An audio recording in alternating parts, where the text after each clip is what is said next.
या तो अरविंद केजरीवाल जी इस पर कार्रवाई करें, अन्यथा 7 वर्ष पूर्व दिए गए अपने बयान के लिए सार्वजनिक माफी मांग लें कि मैंने जो बोला था कि स्टिंग के बेस पर मैं तुरंत कार्रवाई करूंगा, वो मेरा उसी प्रकार से बचकाना, अपरिपक्व अथवा मन में विद्वेष रखने वाला बयान था।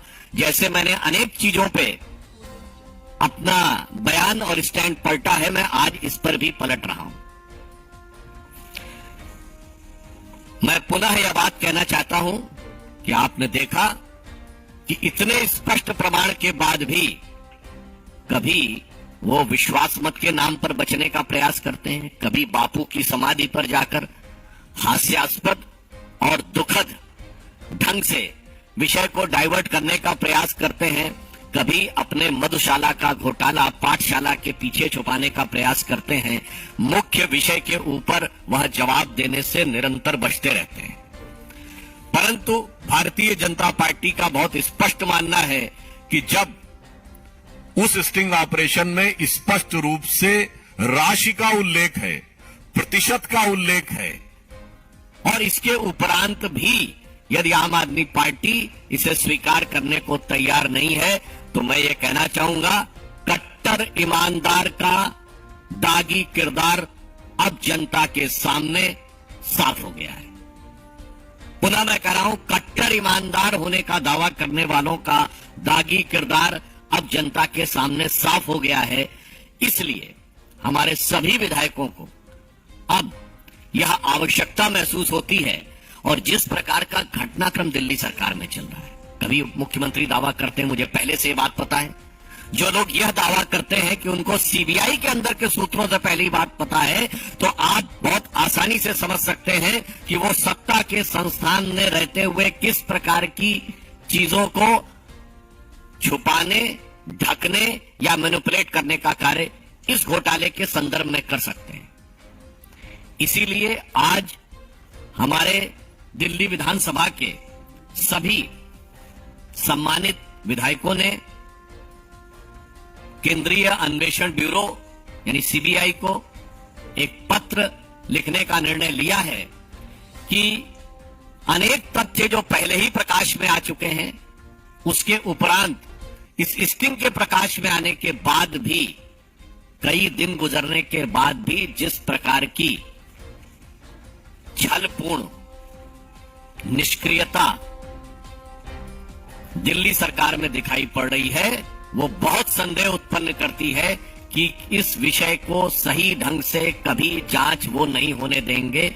इसलिए सीबीआई को पत्र लिखने का निर्णय लिया है कि सीबीआई इस विषय का शीघ्र संज्ञान ले और इस पर उपयुक्त विधायी यानी वैधानिक और उपयुक्त जांच की कार्रवाई करे, क्योंकि जिस प्रकार के कार्य दिल्ली सरकार कर रही है विषय से भटकाने के लिए, मतलब मैं एक उदाहरण के लिए आपसे कहना चाहूंगा, आप सभी लोग प्रबुद्ध पत्रकार हैं, आप कभी जरा खूब स्टडी करके बताइएगा, जिस पार्टी के पास 90% की मेजॉरिटी हो और वो बगैर कहे विश्वास मत की बात करे, इसका अर्थ होता है कि आज विश्वास के ऊपर कोई उनकी विश्वास पे संकट नहीं है, सरकार पे संकट नहीं है, साख पे संकट है।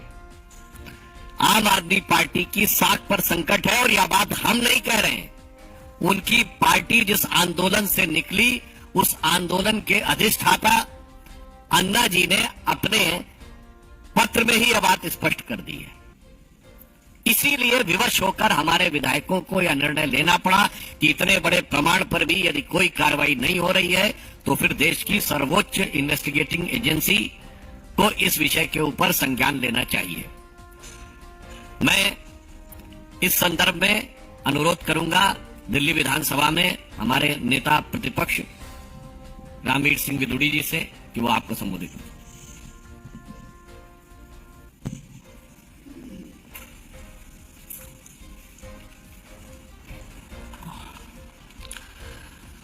पार्टी के राष्ट्रीय प्रवक्ता और वरिष्ठ नेता आदरणीय श्री सुधांशु त्रिवेदी जी, श्री आरपी सिंह जी, विधायक श्री विजेंद्र गुप्ता जी, मोहन सिंह बिष्ट जी, ओम प्रकाश शर्मा जी, जितेंद्र महाजन जी, अनिल वाजपेयी जी, मीडिया के दिल्ली प्रदेश के प्रमुख हरीश खुराना जी, मीडिया के सभी सम्मानित साथियों, मैं एक बात आज आपको स्पष्ट करना चाहता हूं कि जब नई एक्साइज पॉलिसी लाई गई तो विधानसभा में केवल एक बार चर्चा हुई। दिल्ली के डिप्टी चीफ मिनिस्टर और दिल्ली के chief minister Bharatiya Janata party के विधायकों के सवालों का जवाब नहीं दे पाए। हमारा सवाल था कि दिल्ली में कुल शराब के ठेके हैं 639 और सरकार कह रही थी कि दिल्ली में 849 शराब के ठेके हैं और हम उनकी उतनी ही संख्या रख रहे हैं। 377 सरकारी शराब के ठेके थे और 262 प्राइवेट शराब के ठेकेदारों के पास थे। दूसरी बात, हमने विधानसभा में, रिकॉर्डिंग है उसकी, deputy chief minister Manish Sisodia से यह पूछा कि क्या शराब के ठेकेदारों का कमीशन बढ़ा दिया गया है, तो उन्होंने विधानसभा में जवाब नहीं दिया।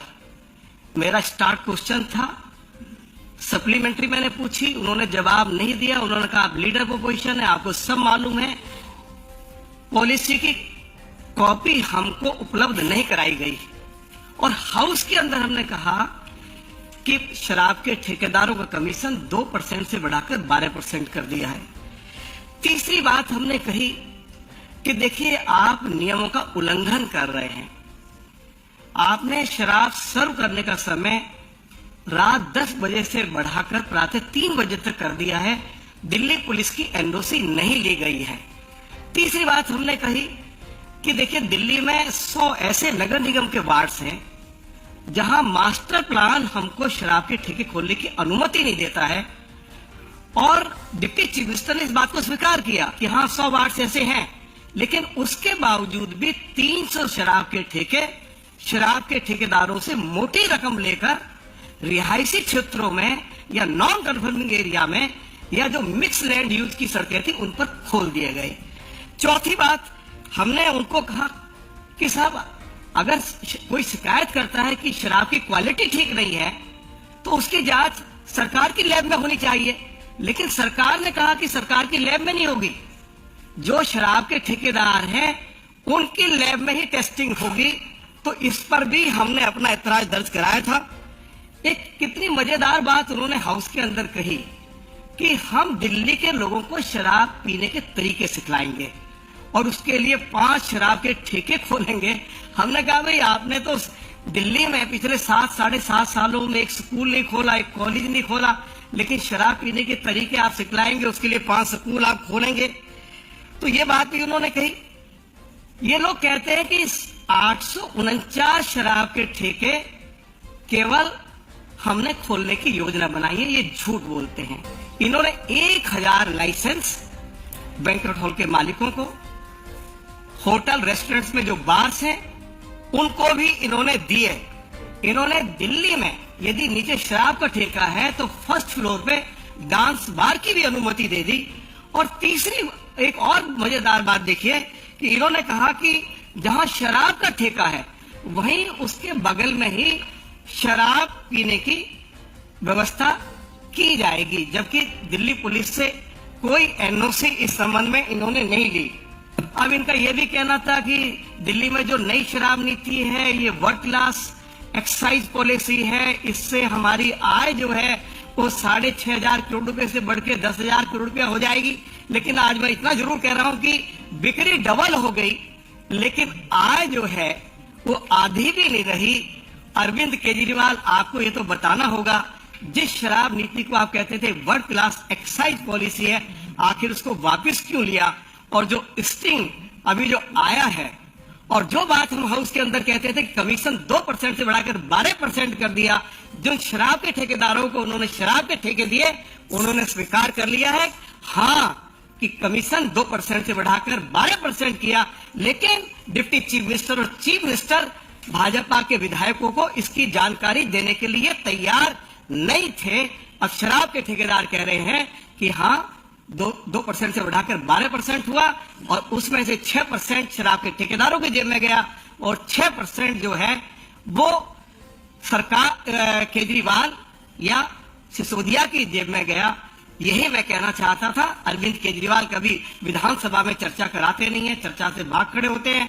कभी चीफ मिनिस्टर भी और डिप्टी चीफ मिनिस्टर जो सवाल हमने विधानसभा के अंदर रखे हैं या विधानसभा के बाहर रखे हैं, उन पर कभी आज तक उन्होंने जवाब नहीं दिया है। मैं आज जरूर चाहूंगा कि वो हमारे सवालों का जवाब अब तो कम से कम देने का कष्ट करें।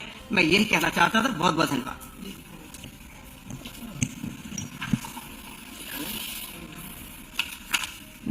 एक चिट्ठी हमारे सारे विधायकगण सीबीआई को भेज रहे हैं। मैं चाहूंगा सारे विधायकगण उन्हें चिट्ठी वो जो उनके हाथ में है वो एक बार आपको दिखा देंगे ताकि लोगों को ध्यान में रहे। खड़े होकर दिखा देंगे।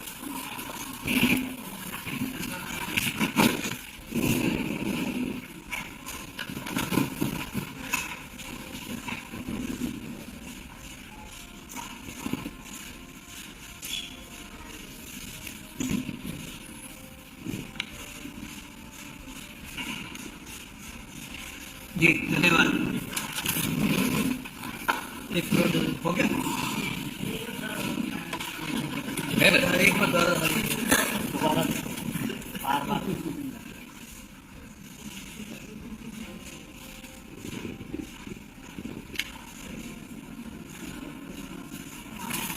जी धन्यवाद।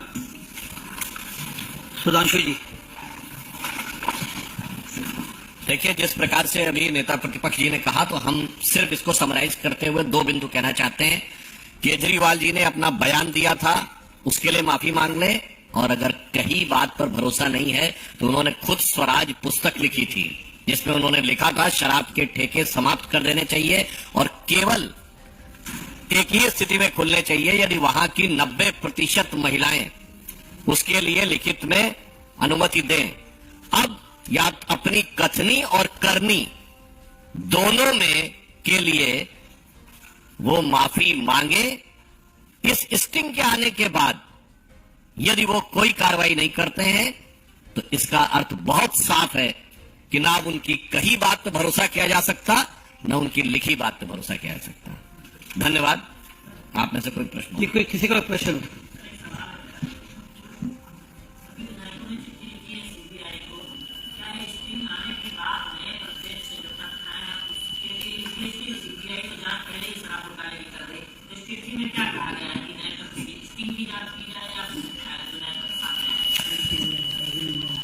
स्टिंग में जो तथ्य सामने आए हैं वो काफी गंभीर हैं और उसमें जिस प्रकार की बातें बहुत स्पष्ट रूप से यानी न्यूमेरिक नंबर्स संख्यात्मक विवरण के साथ संदर्भों के साथ दी हैं, वो निश्चित रूप से एक गंभीर जांच की अपेक्षा करते हैं। तो पूर्ववर्ती जैसा विदुड़ी जी ने बताया बहुत सी अनियमितताएं बहुत स्पष्ट हैं जिसका उनके पास जवाब नहीं है। अब यह चीज आने के बाद वो चीज और एक्सप्लिसिट यानी और स्पष्ट रूप में सामने आ गई है, इसलिए इस जांच के दायरे को और व्यापक और गहन करने की आवश्यकता है। और किसी का कोई प्रश्न? जी धन्यवाद। पिछले दिनों हमने देखा कि नीतीश कुमार जो है बिहार के मुख्यमंत्री, वो दिल्ली आए थे, राहुल गांधी की सहित तमाम नेताओं के साथ मुलाकात की, कैसे देखते हैं? देखिए, मैं सिर्फ ये कहना चाहूंगा कि जो बिहार में तीसरे नंबर की पार्टी है वो राष्ट्रीय स्तर पर आज क्या बोले, वो फर्स्ट फ्रंट की बात करेंगे। क्या आपको यह बात तर्कसंगत लगती है कि बिहार में तीसरे नंबर की पार्टी राष्ट्रीय स्तर पर फर्स्ट फ्रंट की बात करे? ये कोई और नहीं है, सिर्फ नीतीश कुमार जी की अपनी राजनीतिक हैसियत बनाने की कवायद है। किसी का? जी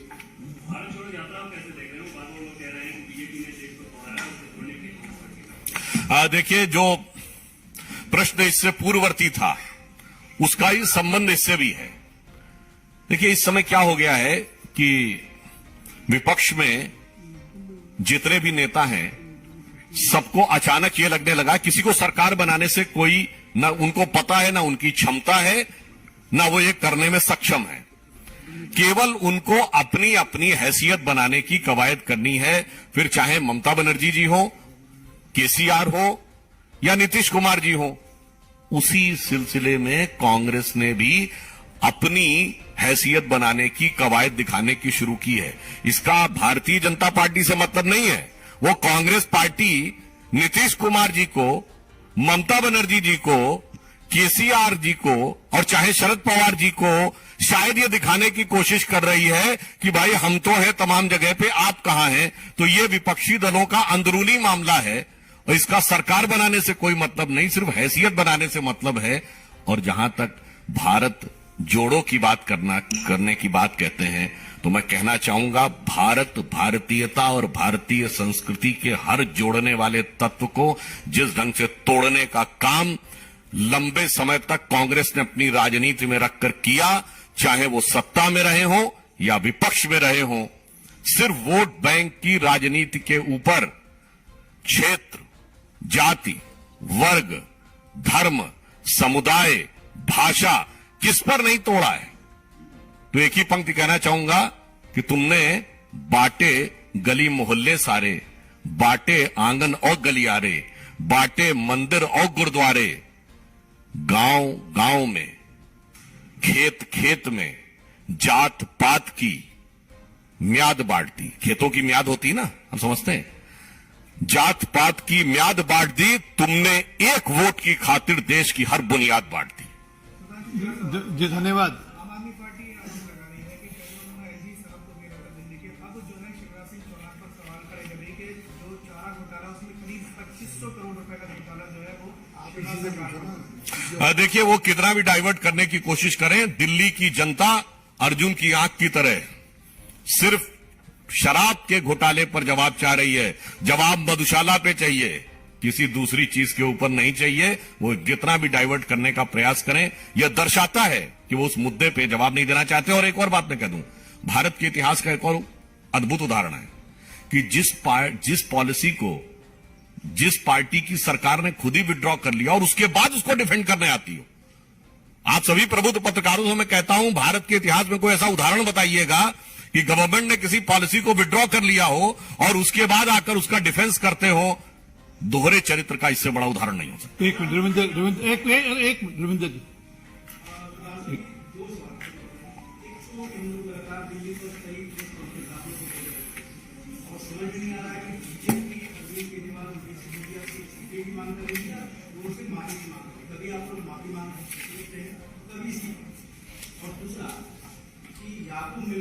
कांग्रेस का नहीं कि हमने अफजल को फांसी लगाया, साफ को लगाया, कहीं कोई विवाद नहीं हुआ, उसके मजाक नहीं। बीजेपी के समय में याकूब का हुआ, वहां पर परिवार को सौंप दिया और वहां पर बॉम्बे में विवाद हो गया उसको मजाक को लेकर। बीजेपी आतंकवाद को भी बढ़ावा दे रही, अलगाववाद को बढ़ावा। इस विषय में महाराष्ट्र की तरफ से स्पष्टीकरण आ चुका है, परंतु मैं फिर भी बताना चाहता हूं, ये याकूब मेनन की जुडिशियल किलिंग हुई है, किसका स्टेटमेंट था? अफजल हालात का मारा है, किसका स्टेटमेंट था? मणिशंकर अय्यर और शशि थरूर उनके मंत्री होके बोलते थे। जाकिर नायक शांति का मसीहा था, इशरत जहां बेटी थी, ओसामा जी थे, हाफिज साहब थे। अरे जनाब, इतना आप आतंकवाद के साथ सराबोर हैं और उसके बाद भारतीय सेना पर आक्रमण करने वाले भटके हुए नौजवान थे। इतना ही नहीं, 26/11 का हमला उनकी सरकार कहती थी हाफिज सईद ने कराया और उनके नेता कुछ और बोलते थे। इसलिए आतंकवाद पर उनका चरित्र इस कदर तार तार है कि मेरे विचार से कुछ बोलने की गुंजाइश नहीं है। और आतंकवाद पर जिस ढंग की खतरनाक राजनीति कांग्रेस ने की है, मैं इस बात को विश्वास और दृढ़ता के साथ कहता हूं कि आतंकवाद पर मोदी जी की सरकार आने के बाद जितना प्रभावी नियंत्रण हुआ है कि आज दक्षिण कश्मीर के 4 जिलों के अलावा वो पूरे भारत से ऑलमोस्ट पूरी तरीके से हमने नियंत्रण करने में सफलता हासिल की। पर मैं कांग्रेस से कहना चाहूंगा, इस चीज पे राजनीति मत करिए, ये आज से खेलने जैसी चीज है। और वैसे तो ये आम आदमी पार्टी पे भी लागू होती है क्योंकि शराब के नशे में वो ज्यादा ही है। इसलिए दोनों को यह समर्पित है कि कागज का है लिबास, चिरागों का शहर है। कागज का है लिबास, चिरागों का शहर है। चलना संभल संभल के, चूंकि तुम नशे में हो। भी सदस्यों को बधाई देता हूं, विशेष रूप से महेंद्र भाई, रौनक भाई, उनको भी शुभकामनाएं देता हूं, जिनके प्रयासों से इस पुस्तक मेले का लाभ गुजरात के लोगों को मिल रहा है। साथियों, कलमनो कार्निवल गुजराती भाषा के साथ साथ हिंदी और अंग्रेजी भाषा की किताबों का भी एक बड़ा सम्मेलन है। इस आयोजन का जो उद्देश्य आप लोगों ने रखा है, वांचे गुजरात, वांचन ने वधावे गुजरात, ये भी अपने आप में बहुत ही प्रासंगिक है। जब मैं गुजरात में आप सबके बीच काम कर रहा था, तब गुजरात ने भी वांचे गुजरात अभियान शुरू किया था। आज कलमनो कार्निवल जैसे अभियान गुजरात के उस संकल्प को आगे बढ़ा रहे हैं। साथियों, पुस्तक और ग्रंथ, ये दोनों हमारी विद्या उपासना के मूल तत्व हैं। गुजरात में पुस्तकालयों की तो बहुत पुरानी परंपरा रही है। हमारे वडोदरा के महाराजा सयाजीराव जी ने अपने क्षेत्र के सभी इलाका क्षेत्रों में प्रमुख स्थानों पर पुस्तकालयों की स्थापना की थी। मेरा जन्म उस गांव में हुआ था जहां बहुत अच्छी लाइब्रेरी रही, मेरे गांव वडनगर में। गोंडल के महाराजा भगवत सिंह जी ने भगवत गोमंडल जैसा विशाल शब्दकोश दिया। मैं तो कभी कभी सोचता हूं, कभी लोग मुझे कहते हैं कि भाई, मैं जब गुजरात में था तो परिवारों में बड़ी चर्चा होती थी बच्चों का नाम को लेकर के, और फिर वो किताबें ढूंढते थे कि बच्चों के नाम क्या रखे। तो एक बार मेरे सामने किसी ने विषय रखा, मैंने कहा आप भगवत गोमंडल देख लीजिए, इतने गुजराती शब्द मिलेंगे आपको, उसमें से आपके बच्चों के लिए, नाम के लिए अनुकूल चीज मिल जाएगी। और वाकई इतने रेफरेंस, उतने अर्थ, ये समृद्ध परंपरा हमारे पास है। ठीक उसी तरह वीर कवि नर्मद ने नर्म कोश का संपादन किया, और ये परंपरा हमारे केका शास्त्री जी तक चली। केका शास्त्री जी जो 100 साल से भी ज्यादा समय हमारे बीच रहे, उन्होंने भी इस क्षेत्र में बहुत योगदान दिया। पुस्तकों, लेखकों, साहित्य रचना के विषय में गुजरात का इतिहास बहुत समृद्ध रहा है। मैं चाहूंगा कि ऐसे पुस्तक मेले गुजरात के हर कोने में, जन जन तक, हर युवा तक पहुंचे, ताकि उन्हें इस इतिहास का भी पता चले और उन्हें नई प्रेरणा भी मिले। साथियों, इस वर्ष ये पुस्तक मेला एक ऐसे समय में आयोजित हो रहा है जब देश अपनी आजादी का अमृत महोत्सव मना रहा है। अमृत महोत्सव का एक आयाम ये भी है कि हम हमारी आजादी की लड़ाई के इतिहास को कैसे पुनर्जीवित करें, हमारी भावी पीढ़ी को हम कैसे सुपुर्द करें। आजादी के लड़ाई के जो भूले बिसरे अध्याय हैं, उनके गौरव को हम देश के सामने लाने के लिए प्रतिबद्ध हैं, और आप सबके प्रयास से ये संभव भी है। कलमनो कार्निवल जैसे आयोजन देश के इस अभियान को गति दे सकते हैं। पुस्तक मेले में आजादी की लड़ाई से जुड़ी किताबों को विशेष महत्व दिया जा सकता है। ऐसे लेखकों को एक मजबूत मंच दिया जा सकता है। मुझे विश्वास है ये आयोजन इस दिशा में एक सकारात्मक माध्यम साबित होगा।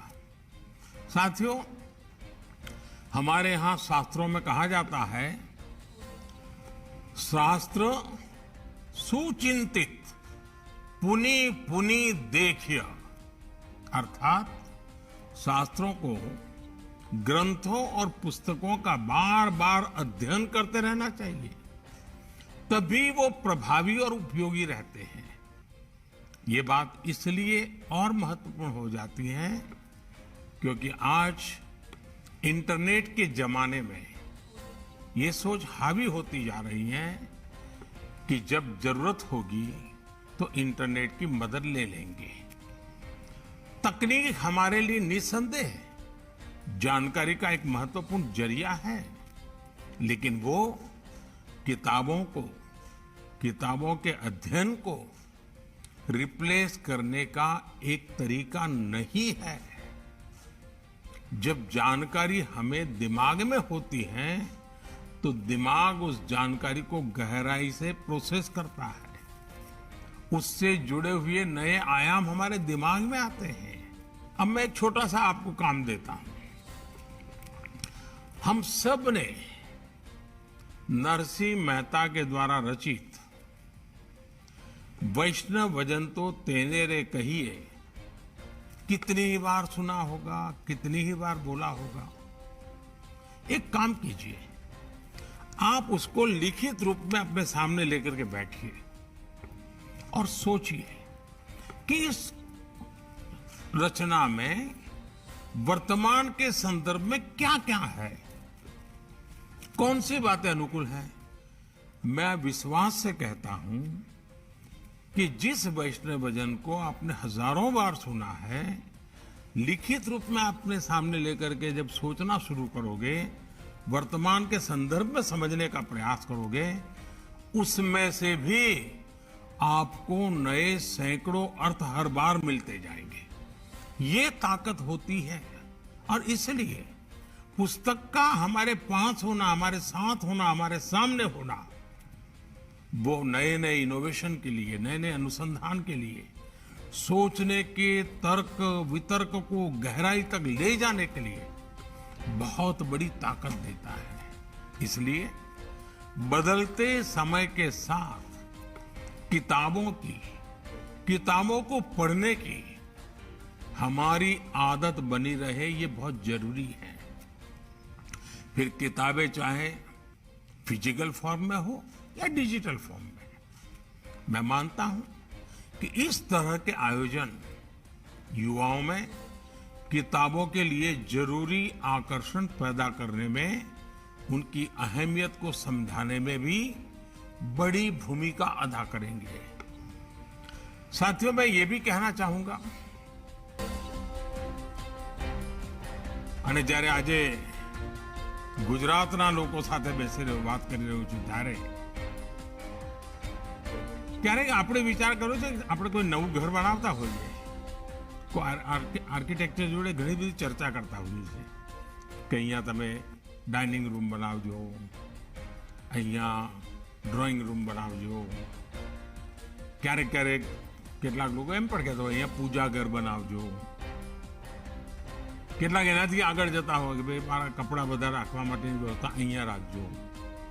પણ મારી આપને વિનંતી છે, ક્યારેય નવું મકાન બનાવતી વખતે આપણે આપણા આર્કિટેક્ટને એમ કહેતા હોઈએ છીએ કે ભાઈ એક એવી જગ્યા બનાવજો કે જ્યાં મારો પુસ્તકોનો ભંડાર રહે। હું પણ દિવસમાં એકાદ વાર પુસ્તકોના ભંડારવાળી જગ્યા પર જઉં, મારા બાળકોને લઈ જાઉં, આદત પાડું। મારા ઘરનો એક ખૂણો એવો હોય કે જ્યાં પુસ્તકો માટે विशेष रूप से सजावेलो हो।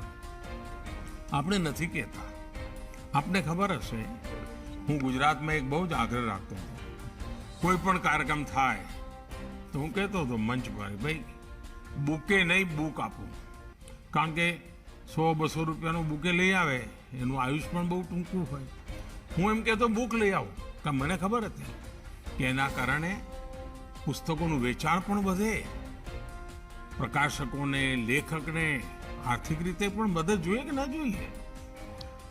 આપણે ઘણીવાર પુસ્તક ખરીદતા જ નથી હોતા। ખરેખર પુસ્તક ખરીદવો એ પણ એક સમાજ સેવા છે। કારણ કે આ પ્રકારના કામ સાથે સમર્પિત જે જીવનો છે એ જીવનો માટે આપણો સહયોગ સ્વાભાવિક હોવો જોઈએ.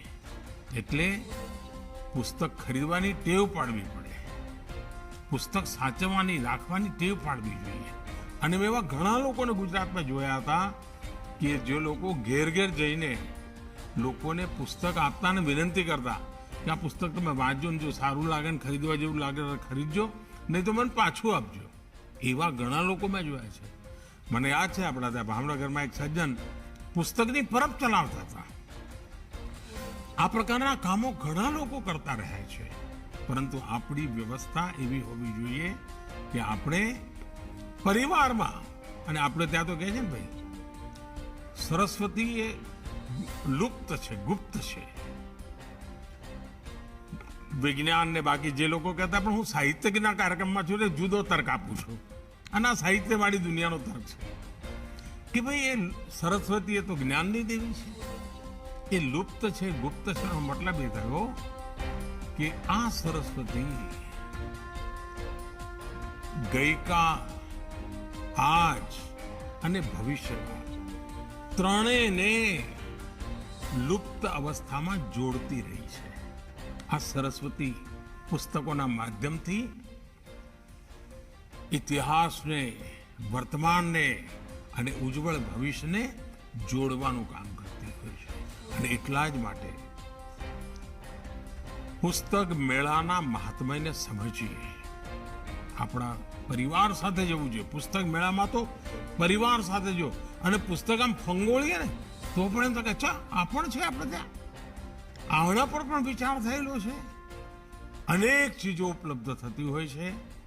મારી અપેક્ષા છે મારા સૌ ગુજરાતના ભાઈ બહેનોને કે ખૂબ વાંચીએ, ખૂબ વિચારીએ, ખૂબ મંથન કરીએ, આવનારી પેઢીઓને ઘણું બધું આપીએ અને ગુજરાતના જે મૂર્ધન્ય સાહિત્યકારો છે એમના પ્રત્યે આપણી એક આદરાંજલિ બનશે.